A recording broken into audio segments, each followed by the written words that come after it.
আমরা একজন স্টুডেন্ট প্রশ্ন করলো, স্যার অবস্ট্রাকটিভ জন্ডিসে প্রথম মিন টাইম বাড়ে। অবস্ট্রাকটিভ জন্ডিসে প্রথম মিন টাইম বাড়ে কারণ হচ্ছে অবস্ট্রাকটিভ জন্ডিসে অবস্ট্রাকশন থাকে বাইল ডাক্টে, কমন বাইল ডাক্টে। তো বাইল ঠিক মতো যেতে পারে না ইন্টেস্টিনে বাইল না যেতে পারলে কী হবে? বাইলের কাজকে ফ্যাট ইমালসিফিকেশন করা, ফ্যাট অ্যাবজর্পশনে হেল্প করা। ফ্যাট ইমালসিফিকেশন অ্যাবজর্পশন ঠিকমতো হবে না। ফ্যাট যদি ঠিকমতো অ্যাবজর্পশন না হয় তাহলে ফ্যাট সলিউবল ভিটামিন যেগুলো সেগুলোও ঠিকমতো অ্যাবজর্পশন হবে না। তারা কারা? Vitamin A, vitamin D, vitamin E, vitamin K, মানে এ ডি ই কে। তো ভিটামিন কে যদি অ্যাবজর্পশন ঠিকমতো না হয় তাহলে ভিটামিন কে দিয়ে কিছু ক্লটিং ফ্যাক্টর তৈরি হয়, vitamin K dependent clotting factor তৈরি হয় লিভারে।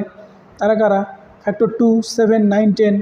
তো ফ্যাক্টর 2 ওর নামই তো প্রথম মিন, মানে প্রথম মিনের ঘাটতি হবে। প্রথম মিন ডেফিসিয়েন্সি হলে প্রথম মিন টাইম বাড়বে।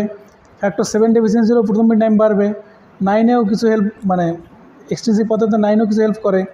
আবার 10 তো কমন পদ্ধতিতে আসেই। তো প্রথম মিন টাইম